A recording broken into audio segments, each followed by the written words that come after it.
Ya, estimados, estimadas, ¿qué fue lo que vimos en la clase pasada? Vimos hartas cosas en realidad, conversamos hartos temas, pero ¿en qué quedamos? ¿Se acordarán ustedes?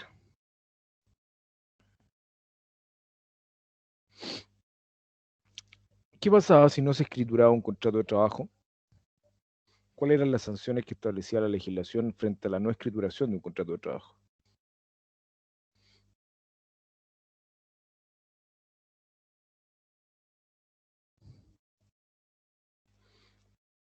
Podíamos aplicar una multa de beneficio fiscal, ¿ya? Una 5 UTM, pero es una multa de beneficio fiscal, o sea, es una cuestión que favorezca al trabajador. Pero ¿qué pasaba con la carga o peso de la prueba? Cuestión súper relevante desde el punto Profe, de yo vista laboral. no estuve en la clase anterior, así que no puedo responder. Bueno, doña Camila, ¿se acordará usted? Algo que se aplica, o sea, iba más referido a la buena fe de las personas. O sea, en este caso el trabajador que era el que estaba como demandando, o de las partes. No, no va por ahí. Lo que pasa es que cuando nosotros hablamos de la carga o peso de la prueba, o que se invertía la carga o peso de la prueba, esto significaba que los dichos del trabajador se entenderán como estipulaciones contractuales. Por tanto, lo que diga el trabajador se entiende por cierto. A eso se refiere. Entonces puede que un trabajador diga, ¿sabe qué? Por no haber escriturado un contrato de trabajo, mi remuneración es tal. Y resultaba que en la práctica esa remuneración nunca fue tal, nunca fue esa. Pero corresponde entonces que igualmente se le pague esa remuneración porque los dichos del trabajador se entienden como verdaderas estipulaciones contractuales. Entonces, quien se tiene que hacer cargo de probar que esto no es correcto, de probar que es falso, ¿cierto? O eventualmente probar que el trabajador está obrando de mala fe, es justamente el empleador. Por eso yo les mencionaba, claro, la escrituración del contrato de trabajo es justamente una obligación del empleador, pero en ningún caso el que no se haya escriturado un contrato de trabajo significa que no exista contrato de trabajo como tal. Toda vez que lo que define la existencia de un contrato de trabajo es que existe acuerdo entre las partes. Ese acuerdo puede ir versando sobre, sobre las funciones, sobre la remuneración, e independiente de eso, existen una serie de obligaciones que trascienden a lo netamente literal del contrato. Ejemplo, ¿cuáles serían obligaciones que van más allá de lo estrictamente escriturado en un contrato de trabajo? ¿Cuáles serían obligaciones que tiene tanto el empleador como el trabajador que uno pueda visualizar que no están en el contrato de trabajo, pero a su vez uno las subentiende? Porque de caso contrario no se puede realizar el contrato de trabajo. Un horario de trabajo estipulado, profe, y por cualquier, como igual lo hemos visto, por cualquier prestación de servicio que uno haga, va a haber un pago de por medio. Comparto en que los dos elementos tienen que ser parte de la relación contractual, pero la regla general es que cuestiones como esa sí se encuentran incorporadas en el contrato de trabajo. Toda vez que nosotros siempre encontramos una cláusula que habla de los horarios. La regla general, a mí siempre me toca ver contratos de trabajo donde se establece la jornada horaria, eh, la remuneración, las funciones. Entonces por ahí nosotros tenemos como estos elementos que uno identifica como muy típicos dentro de lo que sería el contrato de trabajo, de los elementos más esenciales. Pero yo les comento que a consecuencia justamente del teletrabajo, que hoy día está súper en boga y que me da la impresión de que va a ser una modalidad contractual que va a permanecer con nosotros por mucho tiempo, se está debatiendo cuáles serían las nuevas obligaciones implícitas dentro del contrato de trabajo, esas que no están firmadas en el contrato, esas que se han ido incorporando en el proceso. Toda vez que por regla general, lo que pasó en mi caso, por ejemplo, yo hacía clases de forma presencial y de un día a otro, a consecuencia de toda esta cuestión pandémica, nos dijeron, oiga, ¿sabe qué? Usted se queda no sé a dónde usted quiera hacer la clase, pero lo puntual es que no tiene que venir a hacer la presencial. Entonces, uno se queda en la casa. Pero ¿y cuáles serían las obligaciones implícitas del empleador? Porque la modalidad de teletrabajo originalmente no estaba considerada. ¿Cuáles serían obligaciones que no están dentro del contrato, pero que igualmente uno entiende como absolutamente válidas, del punto de vista de las personas que trabajan bajo esta modalidad? Que me da la impresión de que probablemente va a ser ustedes cuando ya se vayan incorporando, ¿cierto?, al mundo laboral, van a tener que convivir quizás con una mixtura o con un grado importante de trabajo o de horas de trabajo bajo una telepresencialidad. Cuestiones que no se consideran en el contrato. ¿Cuáles serían otro tipo de obligaciones que tendría el empleador, por ejemplo? ¿Quién se tiene que hacer cargo eh, de proporcionar los dispositivos que sean necesarios, de las herramientas que sean necesarias para desarrollar la función? ¿El empleador o el trabajador? En este caso, el empleador tendría que facilitar los medios que se requieren para el teletrabajo. En este caso, si un docente tiene que hacer clases desde su casa, le tiene que facilitar el pago del internet, le tiene que facilitar un computador si es que no tiene, y le tiene que facilitar todos los software y los programas que incluyan dentro de su programa de docencia. Claro, yo comparto como lo dice usted. Un computador si no lo tiene, todos los programas que sean necesarios, ¿cierto? Y algún tipo de bonificación o algún tipo de pago que diga relación con el uso del Internet. Si ustedes se dan cuenta, cuestiones como esa originalmente no están escrituradas en un contrato. Eso responde a cuestiones que están implícitas en la relación contractual laboral, que uno dice, oye, ojo, si nosotros queremos que se desempeñe una actividad, a lo menos nos tenemos que obligar a esto. Y eso como tal, para que ustedes también lo entiendan, corresponde a lo que sería una ejecución de buena fe de un contrato. Totalmente. Ojo con la literalidad de los contratos, ojo con la literalidad de la ley, porque es un error sostener que solamente uno se tiene que obligar a lo que dice la ley y no más. Ojo, este es un ejercicio constante de interpretación, donde uno analiza un precepto legal o uno analiza una cláusula contractual y a su vez esto se tiene que interpretar a la luz de ciertos principios. Y uno de los principios es justamente la buena fe. Y esta expresión que se dice, oye, se interpreta a la luz, significa que, claro, pues te aclara la situación. Esa es la idea. Entonces alguien podría decir, oye, a ver, yo empleador, si bien contrato a este docente para que desempeñe esta actividad por tantas horas de clase, él aceptó como docente, por tanto, todo lo propio para el ejercicio de la docencia, ¿cierto?, corre por cuenta de él. No necesariamente va por ahí. O sea, nosotros vemos que siempre hay infraestructura que está asociada, ¿cierto?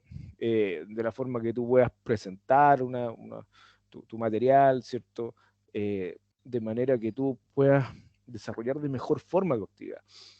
Y eso opera en todo ámbito contractual finalmente. Los contratos siempre se ejecutan de buena fe y, por supuesto, el contrato de trabajo no se encuentra exento de esta obligación. La cuestión que resulta fundamental, ¿ya?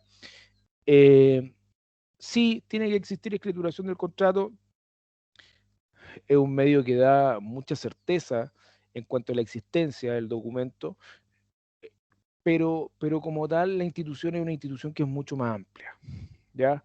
Es una institución donde existe autonomía de la voluntad, donde las partes, claro, son libres para definir el contenido del contrato, pero hasta cierto punto. Yo les decía, ojo, las normas del derecho laboral son normativas de orden público. Esto quiere decir que si bien las partes tienen un espacio para que puedan modificar lo que ha sido establecido, señalado, tampoco tienen tanta libertad para generar esta suerte de modificación. Independiente que el trabajador quiera incluso renunciar a derechos que han sido establecidos en su beneficio, no lo voy a hacer porque justamente en eso consiste, ¿cierto?, la normativa de orden público. Primero, porque se entiende que de frentón el trabajador es la parte más débil de la relación contractual y lo que siempre se busca en este sentido es cautelarlo, protegerlo, ampararlo. Eso por un lado. Y por otro lado, ¿qué creen ustedes que pasaría si los trabajadores pudiesen renunciar todos los derechos que han sido establecidos en su beneficio? Si a ti te dijeran, ¿Cómo, Bruce? ¿qué pasaría si los trabajadores pudiesen renunciar con completa libertad a todas las limitaciones o los derechos que han sido establecidos en su beneficio? Ejemplo, no, yo no quiero que tú trabajes, ¿cierto?, 45 horas, yo quiero que tú trabajes 55. Y el trabajador dice, sí, ya sé que yo estoy de acuerdo. ¿Qué creen que pasaría en la práctica, ¿cierto?, si el trabajador estuviese facultado por ley, legitimado por ley para hacer eso? Buena la pregunta. La verdad, profesor, ahí no sabría responderle porque la ley habla de 48 horas semanales. No, no, es que nada podría estar por sobre la ley. 45. Perdón, 45. 45, sí, estaba confundiendo, perdón. 45, o sea, nada podría estar por sobre la ley, pues, profesor. Sí, perfecto, yo comparto plenamente, pero claro, cuando nosotros hablamos de una norma de orden público nos dice, oye, sí, es que las partes no la pueden modificar aunque estén de acuerdo, incluso aunque el trabajador esté de acuerdo. Ya, bien, lo tengo que respetar porque interpreta las necesidades del trabajador. Bien, pero ¿qué pasaría si el trabajador pudiese renunciar? ¿Qué pasaría si nosotros, o respecto del ámbito del derecho al trabajo, este derecho no fuera tan protector y no le dijera al trabajo, ¿sabe qué? Al trabajador, ¿sabe que aunque usted quiera trabajar más de las 45 horas, usted no puede trabajar más de las 45 horas? ¿Qué creen que pasaría si cuestiones como esas fueran absolutamente negociadas? ¿Y por qué les digo? Porque hay posturas, que por lo menos yo no comparto, que sostiene que respecto del ámbito laboral no hay que caucionar tanto, sino que justamente hay que dejar más espacio a las libertades individuales, ¿cierto? Y a las condiciones de negociación. Y va a ser el mismo mercado, incluso la misma calidad del trabajador el que le va a permitir, ¿cierto?, ir variando constantemente de empleador. Profe, yo tuve un trabajo donde, claro, yo tenía que firmar solamente un libro, porque en muchas partes ahora hay huellero, pero yo firmaba el libro de asistencia y resulta que yo trabajaba las 45 horas semanales, pero adicionalmente yo trabajaba hora extra, o sea, trabajaba doble turno muchas veces. Pero al trabajar doble turno yo no tenía que volver a firmar el libro, no tenía que figurar que yo hacía más de lo que me correspondía, pero eso se me pagaba aparte. Por ejemplo, yo me quedaba haciendo un turno extra hoy día, a mí me los pagaban a los 2 días después al tiro,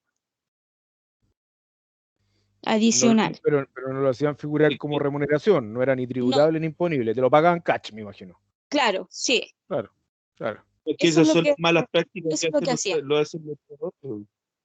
Y hasta el No, día de hoy ocurre, y la empresa que sea. no, ojo. El tema del registro de asistencia, el que hoy día se haya avanzado a mecanismos digitales, que no estoy diciendo que no puedan ser manipulados, ¿cierto? Por lo menos un avance, pero cuando uno identifica que en alguna empresa hay registro de estos registros, el libro de asistencia como tal, que son registros manuales, uno puede decir, aquí probablemente hay una manipulación de la asistencia de los trabajadores. Que realmente es bastante habitual que el trabajador firme la cuestión una vez a la semana.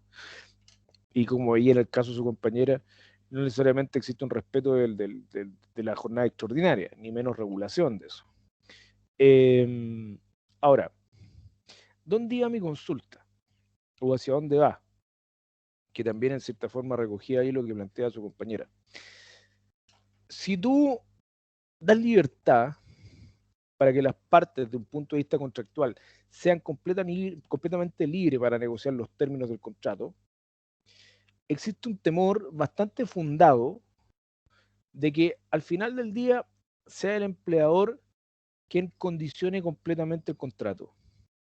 Ejemplo, ¿Quieres trabajar tú? Ningún problema, siempre y cuando aceptes trabajar 55 horas por semana. ¿Quieres trabajar tú? Siempre y cuando estés dispuesto a aceptar esta remuneración, que incluso podría ser inferior al salario mínimo. ¿Quieres trabajar tú? Siempre y cuando trabajes, no sé, de lunes a domingo. Por eso que la legislación laboral se entiende como de orden público y por eso que busca mucho que independiente que las partes estén de acuerdo en generar la modificación, esta como tal no se haga.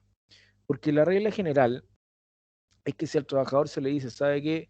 Yo o usted va a ser el seleccionado para el puesto siempre y cuando haga esto, la lógica va a ser es que el trabajador cumpla con la condición, a pesar de que le resulte gravosa. Por eso que se limita bastante la libertad en ese sentido. Como les digo, aquí no existe un completo acuerdo.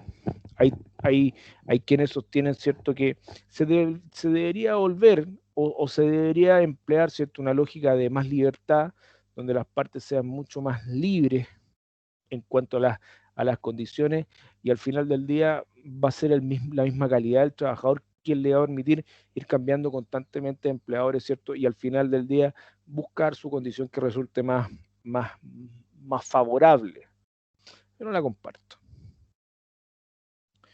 No la comparto. No sé si ahí alguien tiene alguna opinión sobre eso.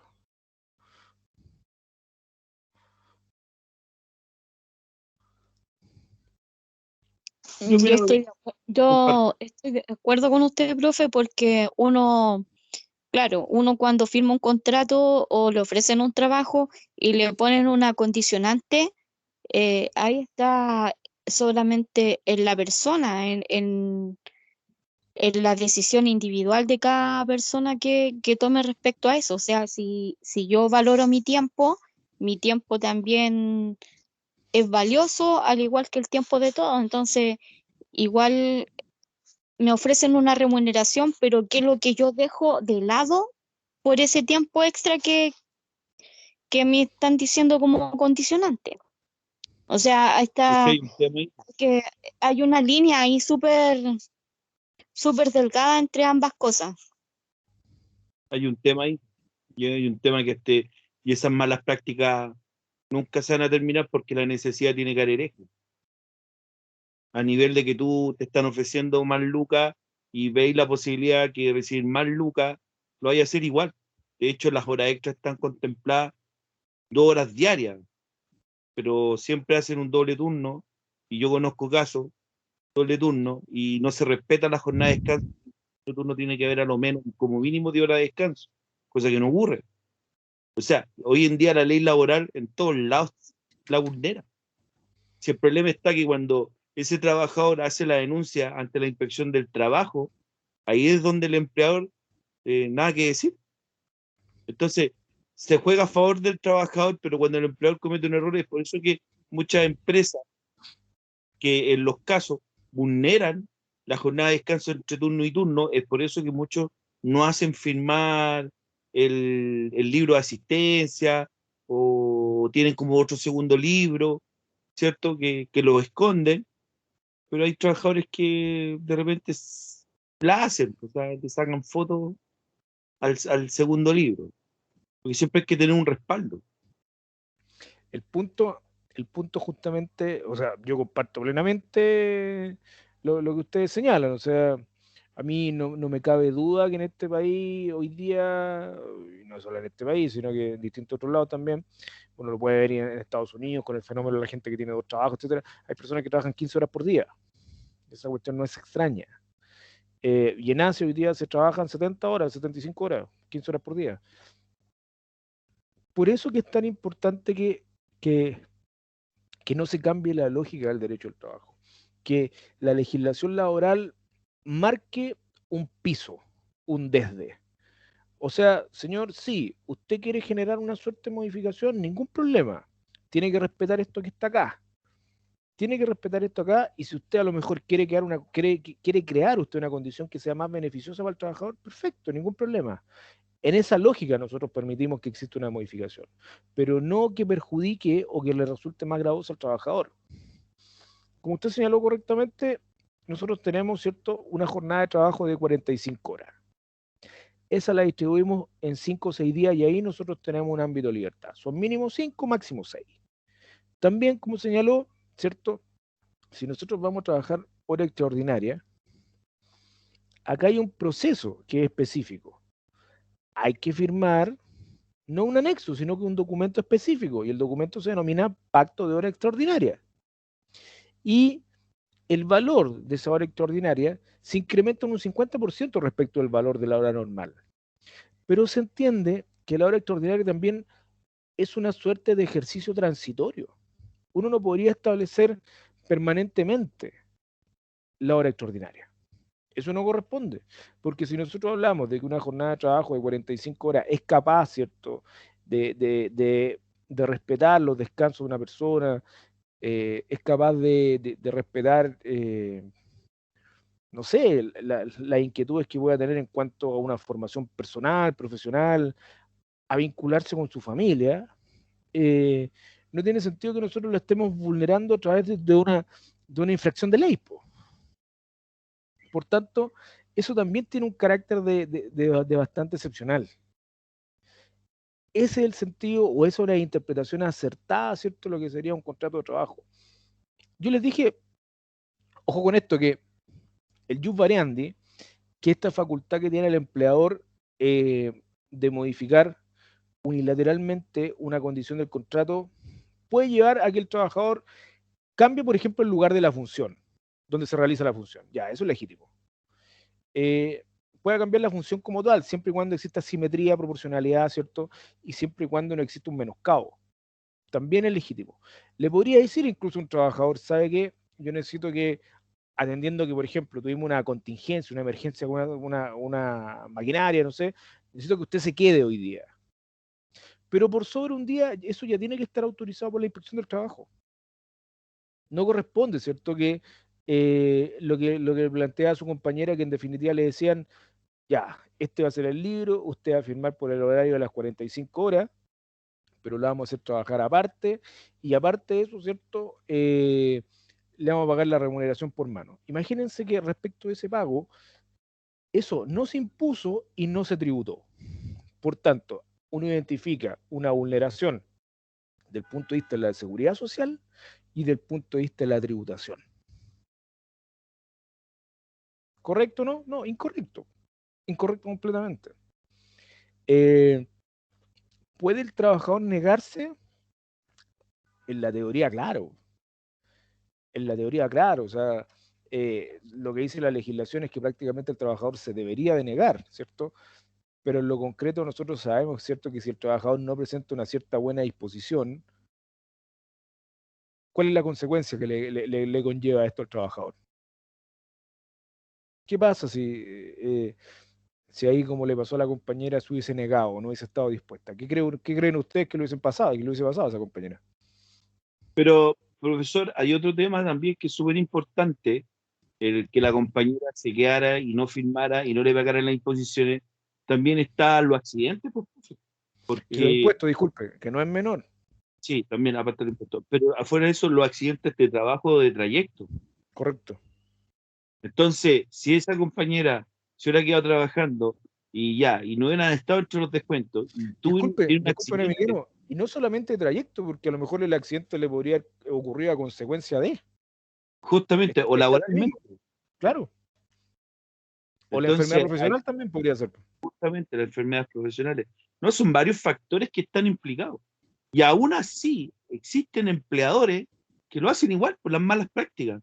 Yo en lo personal nunca permití trabajar más de la jornada de trabajo que me correspondiera, y si quería hacer hora extra, nos firmamos el pacto de hora extra y no más allá de 5 horas de hora extra o 4 horas, siempre respetando la jornada de descanso, lo que dice la ley. O sea, y siempre los trabajadores les decía lo mismo. Pero bueno, yo no me puedo meter en los bolsillos de cada trabajador, cada uno tiene sus necesidades. Por eso ahí la necesidad tiene que haber hereje. Y ahí es donde se aprovechan los empleos. Ahora, ojo con una cosa, si tampoco se trata de que nosotros nos pongamos absolutamente binarios con esta cuestión, en un sentido de decir, oye, que el empleador es el malo y el trabajador es el bueno, porque también hay que entender que esta cuestión al final del día la hacemos todos, ¿cierto? Claro, uno de repente aquí apela a quienes participan en todo este proceso, y aquí estoy hablando desde la dirección del trabajo, desde la inspección del trabajo, desde los mismos empleadores, ¿cierto? Y por supuesto desde los trabajadores, existe un mayor entendimiento de lo que es la cuestión laboral, po. Porque si no, al final del día, como dice usted, claro, todo el mundo tiene necesidades y las necesidades siempre son muy amplias, ¿cierto? Son muy dinámicas y los recursos siempre son limitados, que es como una máxima de la economía, y vamos viendo cómo nos podemos arreglar. No, pues la idea es que existe un entendimiento de todo, lo que en definitiva es una cuestión que es súper aspiracional, si esa es la verdad. Pero sí yo creo que a lo mejor ahí quizás podemos consensuar en un punto. A mi entender, las condiciones laborales hoy día son mejores que de hace 10 años y que hace 20 años. Yo, de hecho, recuerdo haber visto un montón de situaciones, ¿cierto?, donde la cotización previsional era la excepción. No sé si ustedes se acuerdan en ese sentido, don Emiliano, que prácticamente el pago de la cotización o la formalización del contrato era una cuestión súper excepcional porque nadie buscaba que le pagaran la cotización. Hoy día ya Así es. yo creo que la cotización previsional es la regla general. Y si estamos hablando de la cotización previsional, estamos hablando también del pago del tributo, que en el fondo es la plata que necesitamos todos nosotros. Sí, falta. No, yo creo que, claro, no estamos a un nivel de país desarrollado, pero tampoco estamos tan mal como estábamos antes. Sí, No, tenemos. o no sé, han habido muchas mejoras, profesor, en el tiempo han habido mejoras, en donde el empleador ya no abusaba como antiguamente abusaba. Y a usted debe acordarse, profesor, que antiguamente el empleador le pagaba lo que quería en el fondo. Bueno, a mí me tocó ver juicio por no pago de remuneración. Y me imagino que eso hace poquito. No, pero ya no me cuesta ver. No, eso. No, últimamente no. No, a ver. No, eso lo vi hace unos buenos años ya. No, hoy día uno por regla general está debatiendo ya despido justificado o no. Por ahí va el tema. Pero ya nadie está discutiendo la relación contractual, ¿cierto? O no se debate tanto la relación contractual, o de repente que no se haya pagado una cotización, cuestiones así. Es que Aplicación de ley Busto. ¿Perdón? el, Profe, el Sí, empleador que no paga la cotización le aplican la ley Busto y eso para él, ese sí fatal, que, po, eso es fatal. fatal para el empleador que le apliquen la ley No, Busto. pero Se muere. por eso le comento. Yo en algún minuto me tocó ver juicio donde no habían pago de remuneración. 3 meses. No, Oh, mañana, después, cuestiones así. Le decían a los trabajadores, y de repente, y ojo que lo echaban. No, ya te fuiste por mala disposición. Si no les pagaba, hombre, ¿cómo lo por mala disposición? Esas cuestiones, o sea, aberraciones de ese tipo, y perdónenme que ocupe este concepto, ese carerrajismo, uno ya no lo ve. Yo creo que hoy día ve cuestiones que son más formales, ¿me entienden? Más de debate legal. Entonces, por ahí yo digo, claro, hay un fenómeno mucho más positivo, porque tanto de parte del trabajador como de parte del empleador hay un mayor entendimiento de la normativa laboral. No estoy diciendo que el tema esté resuelto, estoy diciendo mucho menos que esté superado, pero por lo menos vamos en buen camino. O sea, ya de tener una justicia oral, que lamentablemente está súper sobredemandada, pero bueno, será otro tema. Eh, Tener normativas que son bien inquisitivas para el punto de vista del empleador. Por ejemplo, esta misma ley Busto, encuentro que hay un antes y un después de la ley Busto. Claro, o sea, sí tenemos una situación súper grave con el tema de los funcionarios públicos. Entonces, esa cuestión, aquí nadie se quiere hacer cargo por el costo, por lo que significa, creo yo. Ayer es que muy- escuchaba el debate y todos los pasean. Todos los pasean y al final han sido los mismos tribunales que le han ido dando esta solución, ¿cierto?, de reconocer la antigüedad laboral del funcionario público, de conformidad a lo que establece, ¿cierto?, el artículo primero del Código del Trabajo, siendo que el funcionario público debería tener su legislación donde en forma bien explícita se reconozca la antigüedad laboral. Punto. Y Pero paren hay con jurisprudencia en eso.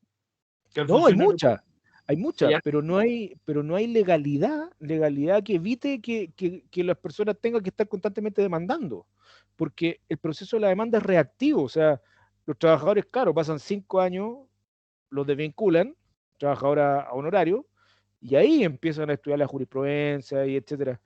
Pero un tribunal es una solución reactiva, siendo que es algo que del día uno debería partir bien. Y claro, ¿no? Y no se da la solución. Pero quiere que le diga algo, profe, por los despidos de la municipalidad de Maipú, eso calculaba mucho. Y de los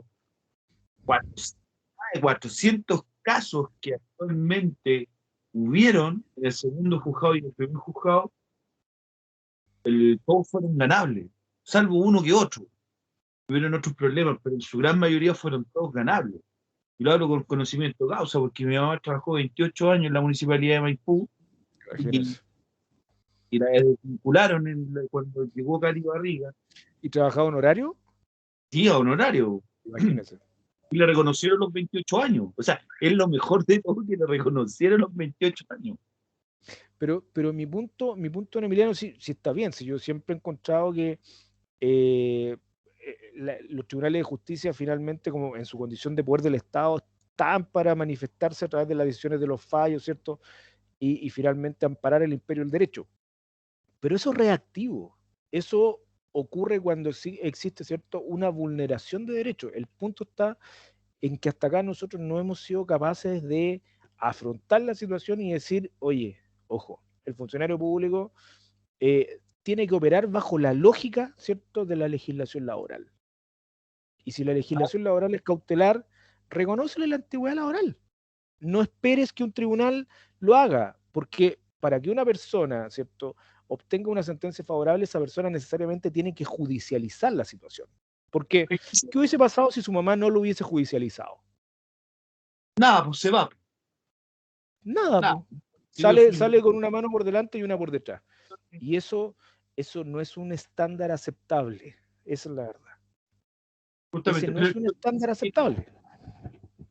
Que no tiene que ver con el empleado público, esa cosa que estén trabajando un año y después tienen que volver a hacerle otro contrato por un año, eso es un mal vicio, porque en el fondo lo hacen ya 4 años, después llega el otro candidato, saco el resto de los 4, traigo los míos, es una mala práctica, que hasta el día de hoy lo hacen.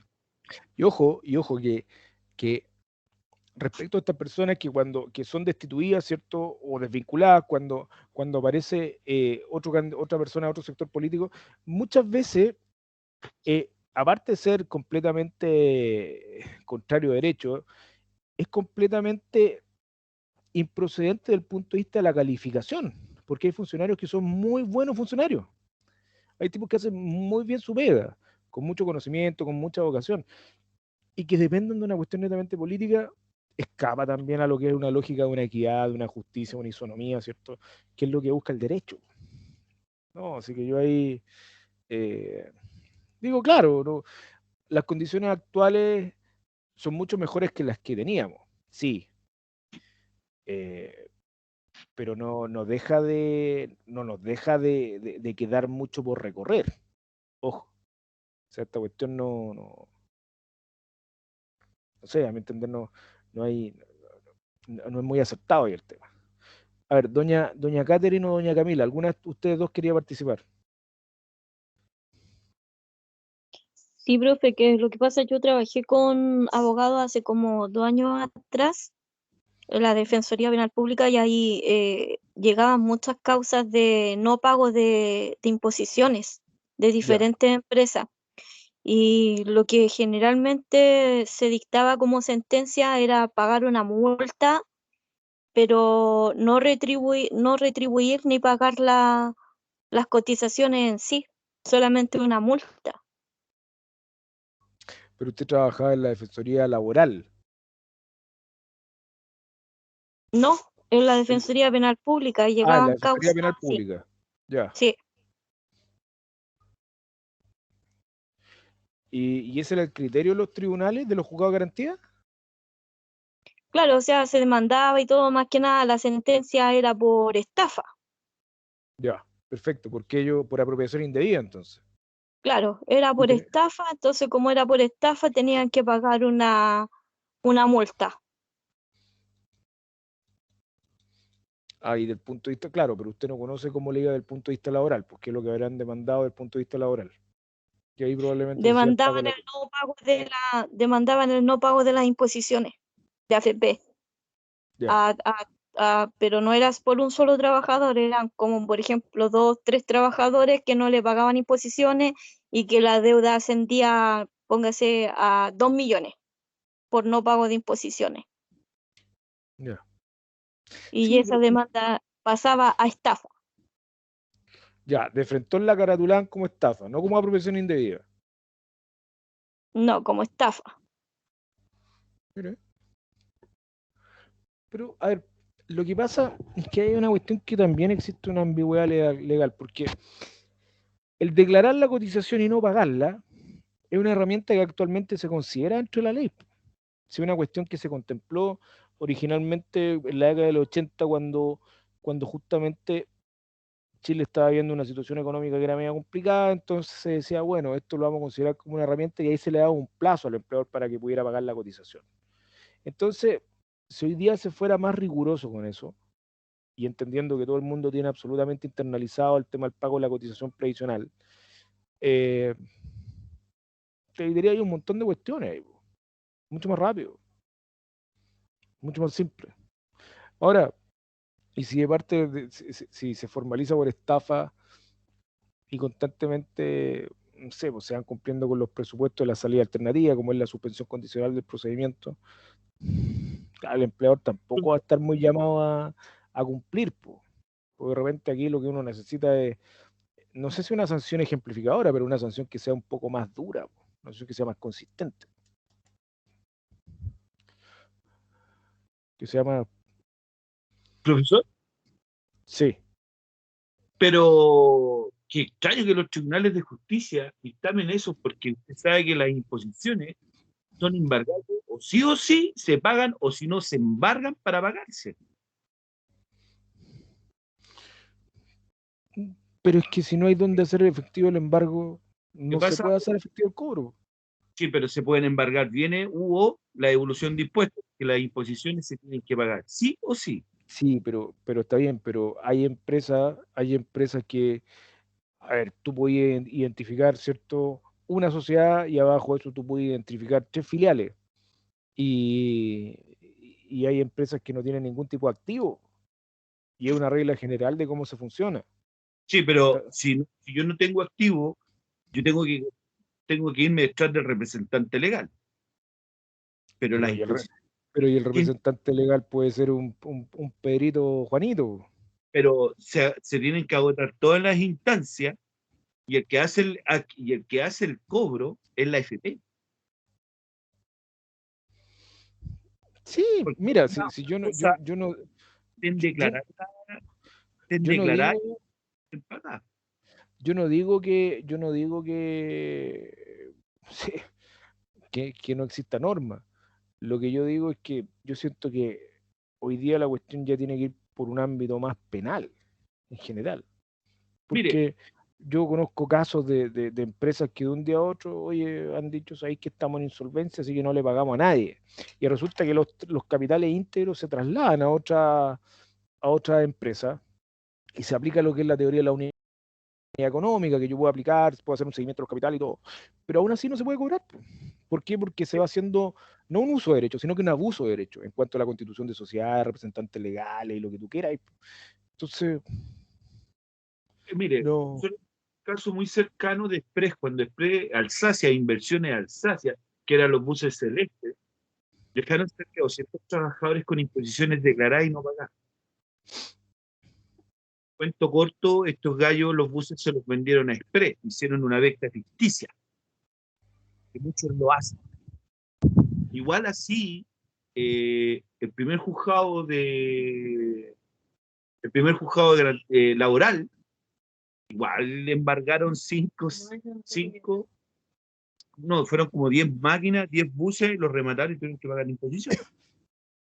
Igual lo hicieron, o sea, todo va entre el abogado y la gestión que se haga con el tribunal.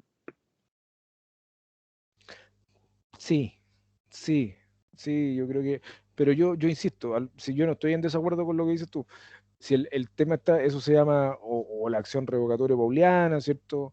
O se llama, así se denomina esa cuestión, o se denomina la teoría de la unidad económica, o desde el punto de vista comercial se denomina el levantamiento del velo corporativo, también te puede servir. El punto está en que yo creo que aquí ya la cuestión tiene que ir tomando un cariz penal. Ese es el punto. Porque te lo planteo de esta forma.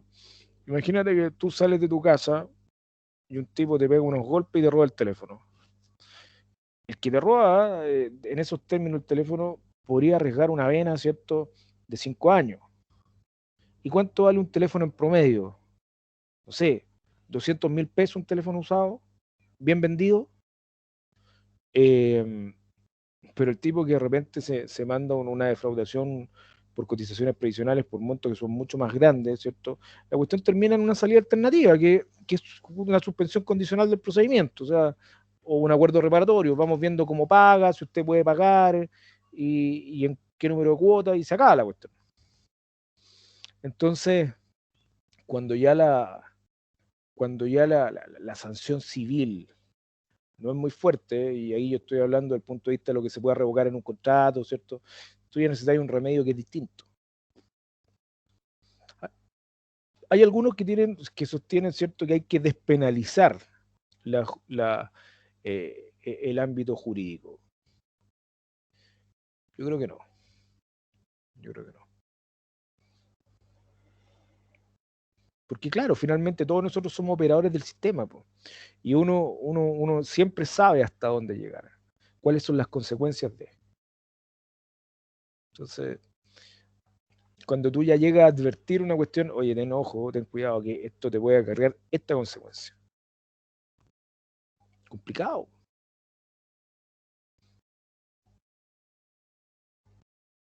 Bueno, ya, vamos con otro tema del contrato. Interrupción de la jornada de trabajo. Aquí nosotros estamos hablando bajo el supuesto, ¿cierto?, del artículo 22, inciso primero, del Código del Trabajo, donde nosotros tenemos una obligación de cumplir una jornada de trabajo, ¿ya? La interrupción puede ser diaria, semanal o anual.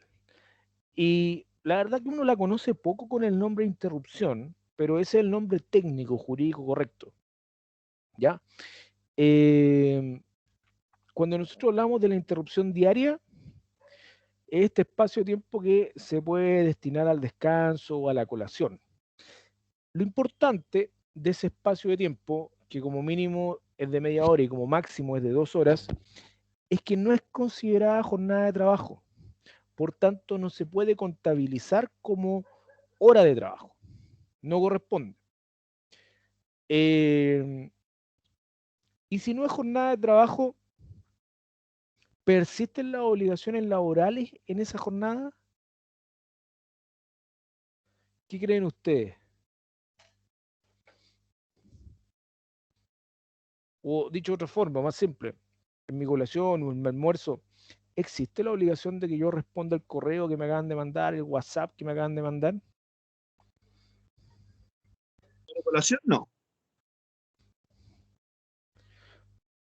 No, pero ¿por qué? Correcto, pero ¿por qué? Porque en mi colación, es mi hora de descanso, entre comillas, de alimentación. Y se supone que ahí yo quedo liberado de toda mi jornada laboral. Porque en estricto sentido no es jornada laboral, po. Ese es el punto. Entonces, a lo mejor a ti en tu empresa te podrían decir, oye, ¿sabes qué? Este es el casino de la empresa. Pero nunca para ti es obligatorio ocupar el casino de la empresa para que tú puedas almorzar. Para ti es facultativo, porque si tú quieres, perfectamente puedes destinar ese espacio de tiempo para lo que tú estimes conveniente, porque les insisto, no es jornada laboral.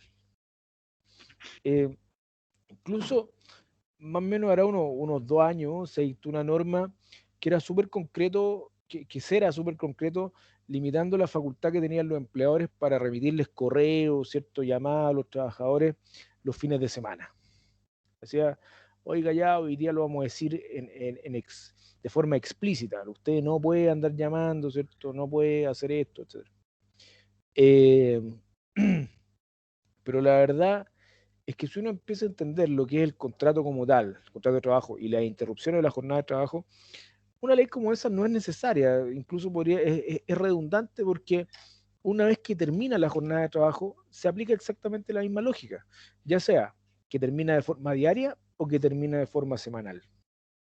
Uno entiende que una norma como esa ha sido redactada a objeto de que el empleador de forma súper clara y concreta sepa que no puede hacer esto. Incluso por ahí se va estableciendo algún tipo de multa. Pero si nosotros nos vamos a lo más elemental, simplemente no se puede.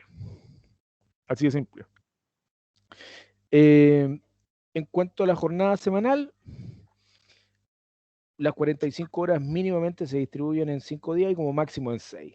Eso va a entregar, va justamente queda entregado al acuerdo de las partes, ¿ya?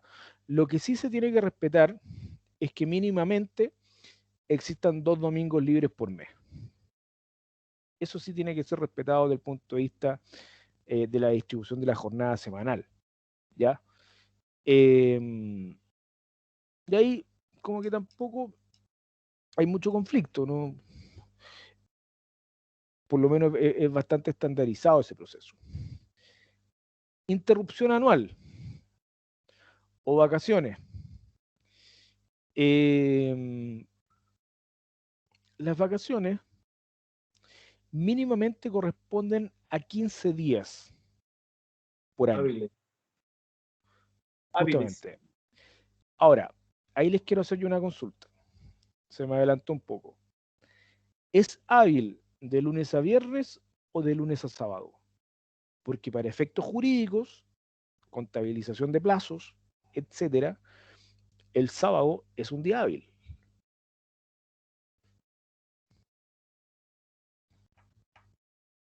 Entonces, ¿cómo contabilizo yo mi jornada?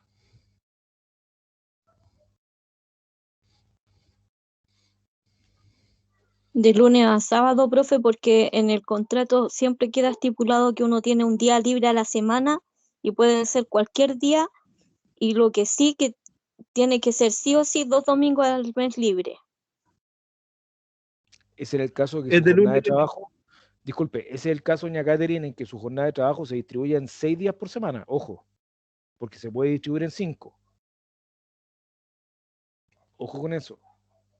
Claro, sí, dependiendo de la jornada de trabajo. O sea, por ejemplo, si uno trabaja, a mí me pasó que trabajaba en un jardín, yo tenía que trabajar de lunes a viernes con jornadas laborales. Pero si yo trabajo, por ejemplo, en un mall o trabajo en una empresa que funciona de lunes a domingo, mi horario de trabajo son 6 días a la semana, con un día libre que puede ser fin de semana o en la semana, más los 2 domingos al mes que corresponden libre. Don Emiliano, cuénteme, ¿cómo contabilizamos el plazo? ¿Cómo contabilizamos los 15 días? ¿De lunes a viernes o de lunes a sábado? Eso me interesa que les quede bien claro.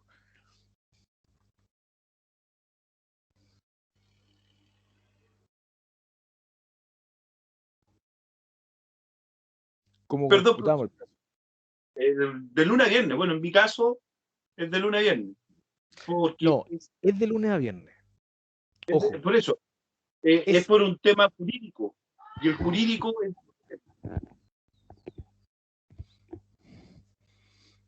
No, se nos fue don Emiliano. Los profe, Ahí sí, ya, es de lunes a viernes. de Es lunes a viernes, sí. jurídico. Sí, es de lunes a viernes, no se considera el sábado. El sábado será hábil para otro efecto, para las contabilizaciones de plazo, no sé, incluso justamente será un día hábil para trabajar, ¿cierto? Etcétera. Pero para efectos laboral, si nosotros hablamos de la interrupción anual, esta interrupción es justamente de lunes a viernes. Y ahí yo tengo mis primeros 5 días. Pasa el día sábado, pasa el día domingo y posteriormente, ¿cierto? Se empieza a contabilizar mis otros 5 días y lo mismo. Ahora, mínimamente, mínimamente, yo me encuentro obligado como trabajador a tomar 10 días hábiles de forma seguida, sin perjuicio de que yo podría optar por los 15, pero yo mínimamente puedo optar, ¿cierto?, por los 10.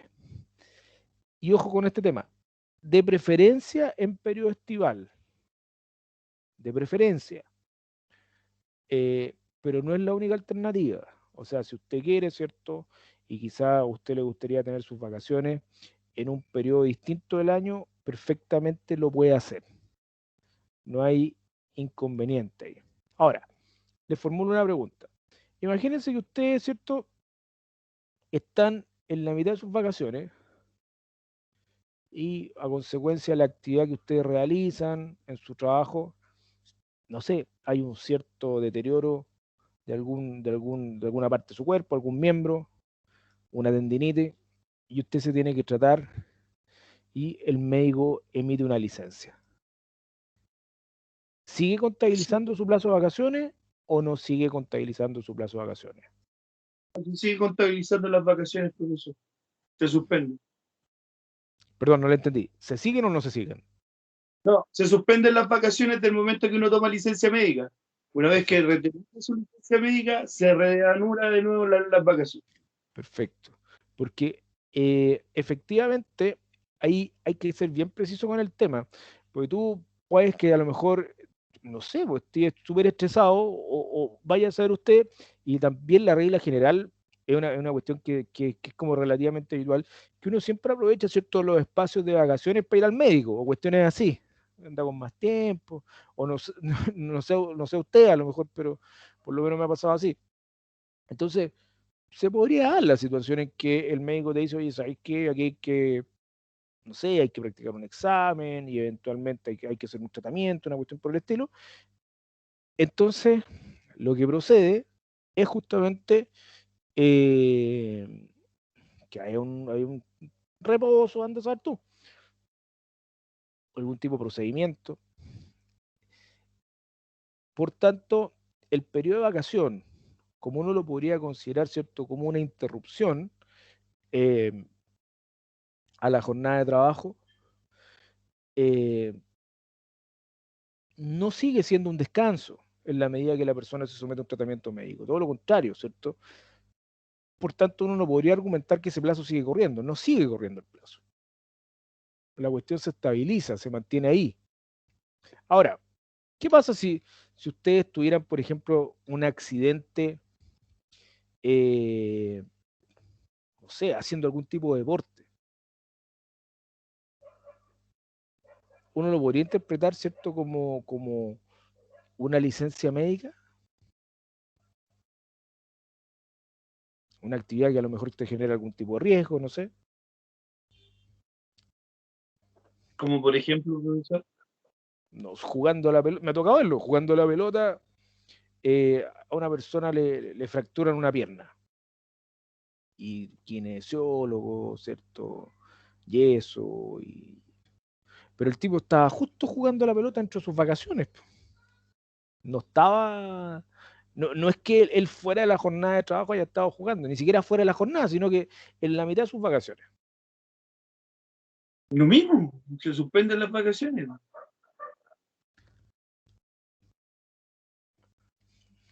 Ahí, a mi entender, sin perjuicio que la jurisprudencia va para el lado de inclinarse a que igual es una. Deberían de interrumpirse las vacaciones, ¿cierto? Igual el empleador en esa dinámica podría objetarlo y podría construirte toda una hipótesis, ¿cierto?, de despido justificado basado en la inasistencia injustificada, toda vez que a él no le resultó nunca imputable ese hecho. Yo, empleador, en ningún caso, ¿cierto?, solicité que él realizara ese tipo de deporte. No lo puedo considerar como ni siquiera como una enfermedad laboral, un accidente de trayecto, un accidente ocurrido en dependencias de la empresa. Por tanto, ¿por qué me tendría que hacer cargo, cierto? Es que ningún empleador va a querer, bueno, lo menos es que también depende mucho de la empresa, cuántos trabajadores existan, son varios factores, pero por lo menos que yo sepa, muchos compañeros de trabajo que dentro de sus vacaciones, pues bien dice usted, se conseguían licencias médicas, pero en el fondo ningún empleador hizo algo como para vetar esa licencia médica. Al contrario, o sea, no se calentan siempre en la cabeza. No, yo se lo planteo desde el punto de vista de que jurídicamente podría haber algún tipo de construcción respecto a la cual se solicite desvincular a un trabajador de forma justificada, un 160. Profe, Sí, Y, o sea, de hecho los juicios son cuestiones como esas, yo se lo adelanto. Oye, ojo, yo empleador no tengo ningún grado de imputabilidad acá, pues, entonces yo no profe, tuve ningún tipo de protagonismo. Sí, dígame. desde el punto de vista legal, se supone que yo tengo que cumplir y terminar mis vacaciones, porque si a mí me pasó este accidente, no sé, en el día 2 de mis vacaciones, yo quizás me tomé 15 días o me tomé un mes de vacaciones. Quizás en ese periodo que a mí me queda de vacaciones puede que yo me recupere y que después yo pueda volver a retomar mi trabajo laboral como corresponde.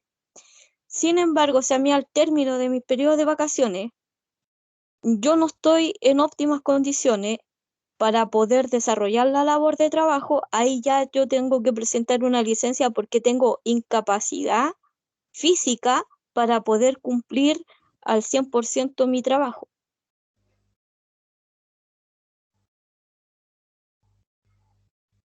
Sí, a ver, doña Catherine, yo no estoy de acuerdo, pero ¿y a consecuencia de qué deriva la incapacidad física? No sé, pues en este caso que si se fractura una pierna y en mi trabajo yo tengo que estar de pie todo el día, entonces yo estoy imposibilitada de poder realizar mi trabajo como corresponde. Está bien, pero a mí la causalidad me dice, oye, ojo, la incapacidad derivó en un actuar del trabajador, en un actuar que a lo mejor yo lo podría considerar incluso temerario. ¿Y por qué yo, empleador, cierto, tendría que mantener el vínculo contractual si yo tengo un trabajador que es temerario en su actuar, que es imprudente, que es negligente? Está bien, existe una incapacidad Porque, sobre... porque quizás No tengo porque debate en quizás eso. su, porque su antecedentes para atrás, y no sé si el trabajador, es que van muchos factores, como dice mi compañero, va a depender cuánto tiempo lleva trabajando en la empresa, los años que lleva y también va a hablar de su repertorio para atrás, ya su información, cómo él se ha desempeñado, su forma de ser, porque uno igual dentro del trabajo, uno puede observar a las personas en su trabajo, en su forma de actuar, si son temerarios, no son temerarios, si son cuidadosos, si respetan las normas y las reglas. O sea, hay todo un trasfondo ahí para poder yo tomar una determinación si la persona es o no es imprudente o si se cuida o no se cuida también de sufrir Pero algún accidente. ojo con una cosa, quien tomaría la determinación en esa circunstancia no sería ni el empleador ni el trabajador. Probablemente el empleador lo único que quiere, ¿cierto?, es desvincular al trabajador porque le resulta muy caro. O sea, lo que busca es buscar el 160, despido justificado, sin derecho a indemnización, porque el tipo le sale muy caro, muy oneroso. Perfectamente podría construir un juicio sobre lo que usted plantea. Y los argumentos que usted señala, claro, son argumentos que tendrían que ser esgrimidos por el trabajador en un proceso. Y ahí nosotros nos vamos, ¿cierto?, a la incertidumbre de los procesos. Yo lo que les quiero plantear es que eventualmente, sí, este espacio de tiempo es de propiedad del trabajador. Si yo soy capaz de lograr la, la causalidad o acreditar la causalidad de que la licencia médica deriva de la actividad laboral que estoy realizando, por ejemplo, una persona que diga, ¿sabes qué?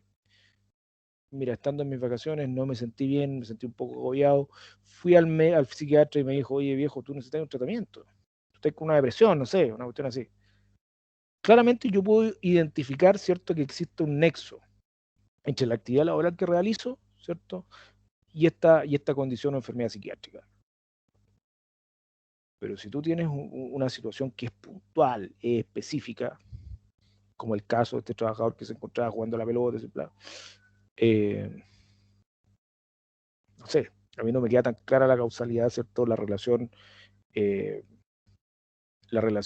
entre el incidente y la actividad laboral que realiza. Y frente a eso, creo que se abre una opción de que el empleador eventualmente pueda construir un caso de despido justificado. Ahora, si ustedes me dicen, bueno, hay que depender cuál es la filosofía de la empresa, si te van a apoyar o no te van a apoyar, esas ya serán otras cuestiones que dependen más de una relación interpersonal, ¿me entienden? No del razonamiento jurídico. A mí me interesa que aquí les quede harto el razonamiento jurídico. Es que ahí está el detalle. O sea, al final el empleador puede demandar a quien quiera y despedir a quien quiera. Si acaso va a acoger o si acaso va a ganar. Pero por lo generalmente, en estos últimos tiempos, usted que ha estado en juicio, el 99 como en el 99 casos, siempre se van a ganar los juicios laborales a favor del trabajador. Y en este caso, y tenga la seguridad que ha ocurrido, me imagino que más de algún caso, pero hay situaciones pero es que no ¿sabes las por qué llevan. pero ¿por qué se plantearía una situación como esta? Porque yo te aseguro, y este es un pensamiento más que jurídico en general, dicen, mira, a ver, si nosotros tuviéramos que despedir a este tipo, ¿cuánto le tenemos que pagar? 20. Ya. Si nosotros demandamos, o sea, lo desvinculamos de un día para otro, etcétera, y lo vamos a dejar quizá un poco corte plata, no sé, vamos a llegar a un acuerdo. ¿Por cuánto crees tú que vamos a llegar al acuerdo? Por 10. Es negocio, igual. Es que ¿sabe lo que pasa, profesor? Que si bien es cierto, la ley simplemente de los años de servicio para reconocer 11. Estamos claros en eso. Pero si yo llevo 10 años trabajando y tengo un stock de, no sé, un ejemplo, 2 palitos, en 10 años, 20 millones, es mucha plata. Entonces siempre andan buscándole la gran mayoría, los empleadores tratan de buscarle la quinta pata al gato. Entonces las finales llegan a un acuerdo, una mediación en los tribunales, cosa de no ser condenado. Entonces por eso muchas empresas dilatan todo este tema y de hecho al trabajador lo dejan tomado en 2 manos porque ni siquiera en algunos casos puede cobrar seguro de cesantía. Es que por eso, pese allá voy, po. Eso es lo que, eso es lo que estoy planteando, que justamente, bueno, se puede plantear la situación del punto de vista de tratar de construir un caso relativamente creíble, en el que, claro, el empleador dice, no lo vaya a ganar, ¿me entendés tú? Pero sí vaya a pagar menos de lo que en estricto sentido corresponde pagar. Claro, si muchas veces las ganancias no son, o sea, no son tan palpables, ¿cierto? Son mucho más implícitas, pero sí, es lo que yo les mencionaba la otra vez, o sea, si de 10 trabajadores te mandan 3 y hay que pagarle a los 3 íntegros, igual es negocio, po. No, Estoy hablando de los claramente. 10, claro. Pero el empleado no pierde. Usted sabe que estos gallos nunca van a perder. El otro día usted tocaba el tema súper importante del seguro de cesantía. El empleado se siente con el derecho y la ley lo faculta a retirar su aporte al seguro de cesantía. Y muchos empleadores lo hacen. Quitan el aporte del seguro de cesantía que ellos dan. Bueno, aquí en Express, cuando esa empresa nos finiquitó a todos, nos quitó a todos su aporte del seguro de cesantía, pero como 8 gambas, 700 lucas. Y claro, Y listo, no se acabó. se acabó el cuento. Y lamentablemente, a 10 años, o perdón, a 20 años atrás, a lo que estamos ahora, estamos mucho mejor comparados con otros países que están cerca de la región, Sí, como en yo comparto. Argentina, Perú, Ecuador, para que le cuentan. Ahí ni Sí, siquiera hay que laborar. sí, no. No, yo comparto. Sí, comparto plenamente. Pero bueno. Ya, hoy día lo dejamos hasta acá. Retomamos la próxima semana y ya vayan estudiando porque me parece que se les acerca la evaluación a ustedes ya, po. La suya sí, profesor. Profe, ¿qué hacer? Prueba, trabajo, informe. A ver, yo voy por hacer unas preguntas y por hacer ahí una actividad dentro de la evaluación.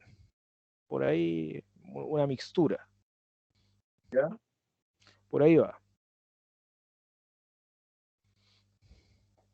Hacer una actividad, un análisis, ¿cierto? Y que tenga ahí sus preguntas. De repente un caso también estaría bueno. Digo, profesor, ¿va a ser grupal o individual? Mira, si opto por el caso, va a ser grupo, hasta 3. Quien lo quiera hacer solo no tengo problema. ¿Ya? Pareja también. Grupo hasta 3. ¿Ya? Estaría bueno grupal, ¿ah?